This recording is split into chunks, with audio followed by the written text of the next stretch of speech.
Live from our 7 Tasmania studios, your nightly news with Kim Miller begins now. Where police are on the scene of a crash on the Brooker Highway. Reporter John Hunt joins us now. John, what could you tell us? Kim, I can confirm a motorcyclist has died as a result of the crash. Police were called to an intersection on the highway at Rosetta Road around 4:30 after reports of a collision between a car and a motorbike. Sadly, the man died at the scene. Traffic had been reduced to one lane around the scene as police undertake their investigations, with both lanes expected to be open in the next few hours. And Kim, investigations are set to continue into the night into how this crash occurred. Okay, thank you, John. Now, this crash at Rosetta has occurred just hours after a man died in a single vehicle crash on the outskirts of Longford. In that incident, a car careered off the road and smashed into a tree. Police now investigating if wet weather played a part. Loaded onto the back of a tow truck, a car smashed and crumpled after a fatal end. A 62-year-old Avondale man, sadly among our above-average road toll. We've had too many this year. This again is another tragic and unfortunate incident. The white sedan was travelling to Longford along Woolmers Lane when, after a left-hand turn, it hurtled off the road and slammed into a tree. The driver died at the scene. Any crash such as this is a bad crash. A passing motorist witnessed the crash and made the frantic call to 000. And crash investigation are currently interviewing them. Not long after, police had their own sobering task, telling the man's next of kin they would never see him again. Police refuse to speculate on what caused the driver to career off the road, but say speed, the prevalence of drugs and alcohol, and the road conditions will all be investigated. We did have a lot of showers last night and the roadway is wet. The road was closed for hours, police pleading with road users to drive to the conditions. Garth Burley, 7 Tasmania News. And a Tasmanian driver has been hit with a $2,000 fine after a terrifying encounter with a group of cyclists. A 16-year-old and 2 adults captured the near miss as they were riding along Patina Road in Longford last August.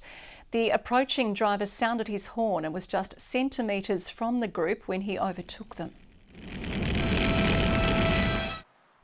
Drivers are required to keep at least 1.5 metres from cyclists when travelling at speeds over 60 kilometres an hour.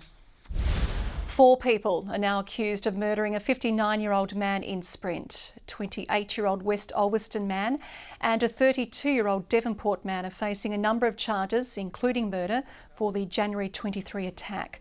One of the men appeared in court this afternoon and has been remanded in custody until next month. There will be a major shake-up for state government services, resulting in the Department of Communities being abolished. A new housing entity also emerging, but Labor is describing the reshuffle as a failure. Tipping over 2 years of the Gutwein government, the Premier believes in his ability to adapt. Any government that doesn't believe that there is the opportunity for some paradigm shifts as a result of COVID has been not paying much attention over the last 2 years. Those shifts continue today, announcing the Department of Communities will be scrapped 4 years on from its creation, seeing support for children and young people merge under the education banner. Our children and youth interact with the Department of Education more than any other agency, and the department is well placed to broaden its scope further. A move that's been cautiously welcomed by industry professionals. What we need to be very careful of as we implement is to keep children at the centre of these types of policy decisions. A new authority coined Housing Tasmania also comes as part of the changes rolling out from June until the end of September. The authority will have a skills-based board and will have the ability to use its balance sheet to leverage even more investment to create more housing options.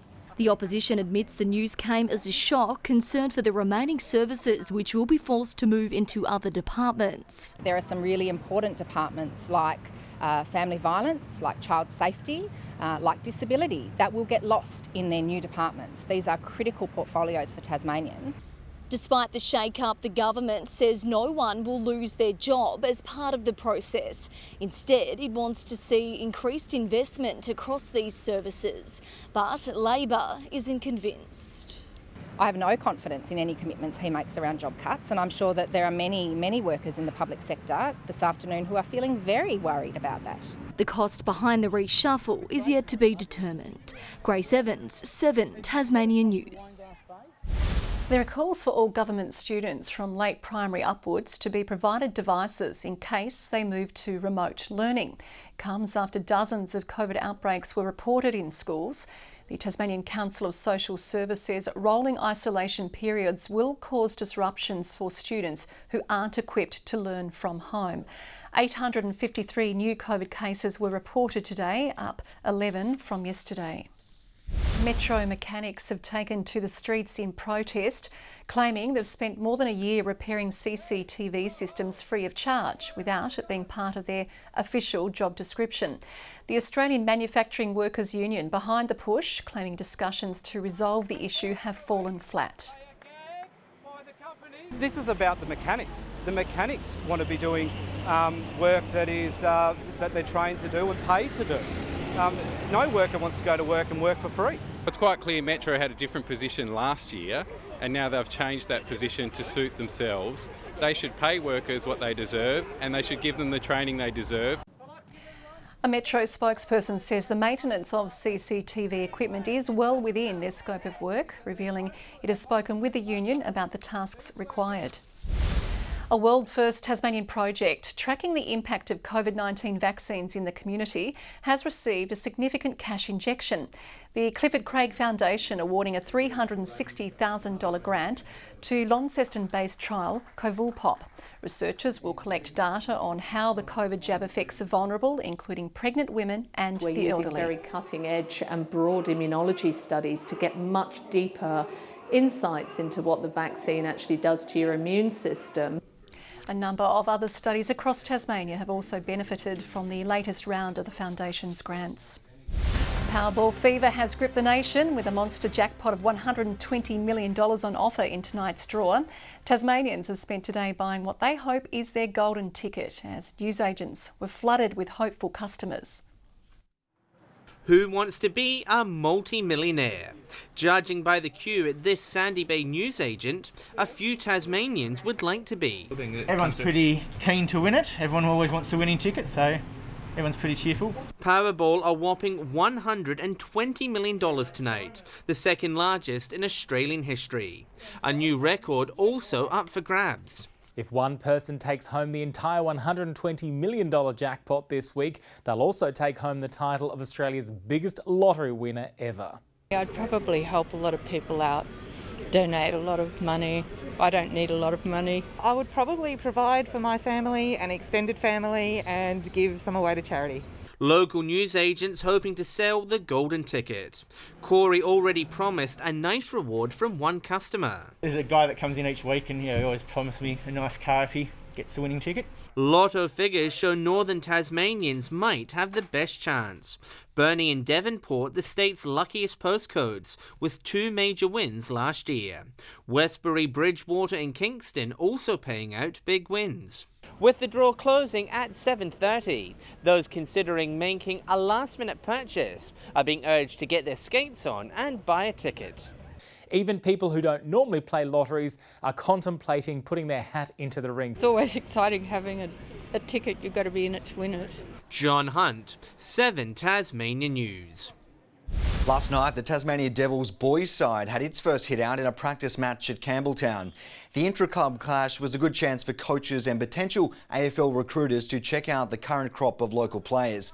The Devils season begins, their NAB League season rather, on April 2. Despite coming off an attacking onslaught, the Jack Jumpers say their offensive game still has room for improvement. The men in green fired a record-equalling 22 three-pointers against Illawarra 4 days ago, but their assistant coach doesn't want them relying on shots outside the arc. After a career-best match, Sam McDaniel is hoping to continue his good form. Whenever I'm that open, I'm always going to shoot it. And credit to the guys for finding me. We put a big defensive focus in early days, in pre-season and through the early games, and we're just trying to continue to evolve offensively, and it takes time. The Jack Jumpers face a tough assignment against the Bullets in Brisbane on Saturday. The Launceston Cup may have deterred some punters from heading to the A-League. Only 723 fans rocked up to UTAS Stadium to see Perth Glory take on Macarthur FC. It didn't take long for Macarthur to make the most of a Glory blunder. Gianu, a little scoop up, falls for Davila. That is clinical from the Mexican. A half chance presents itself, and the Bulls take full toll. Drama came in the 75th minute when a red card was dished out to a Macarthur player refusing to let his opponent take his kick. Perth Glory hosts Western United at UTAS Stadium in a twilight game on Sunday. It has been a dismal 24 hours for the Tasmania Tridents, losing 5 straight matches in the Bowls Premier League. The side claimed a dominant first set against Perth this afternoon before their opponents jagged one back. It forced a tie-break, which Perth claimed in dramatic fashion to keep its finals hopes alive. The Tridents will continue its BPL campaign tomorrow. Good evening. Mostly fine about the state today, apart from a few showers and isolated thunderstorms over central and northeastern areas. A hot one in Launceston today, 31 degrees, Hobart 22, Burnie 26 and Devonport 24. Smithton and Bushy Park both 28 today, 27 on Flinders Island, Grove 26, Lowhead and St Helens 25, 24 for Lyawini and the Friendly Beaches, Strawn 23, 22 on King Island and Maria Island 21. On the satellite picture we can see an active area of cloud over central and eastern Tasmania, which produced thunderstorms and showers in those areas today. Here we can see active cloud over the top end and eastern Australia with embedded thunderstorms, mostly clear skies elsewhere. The monsoon trough persists over northern Australia tomorrow, while a broad high lies to the west of Tasmania with cold fronts to the south and east. These features are combining to produce an easterly flow over most of the country.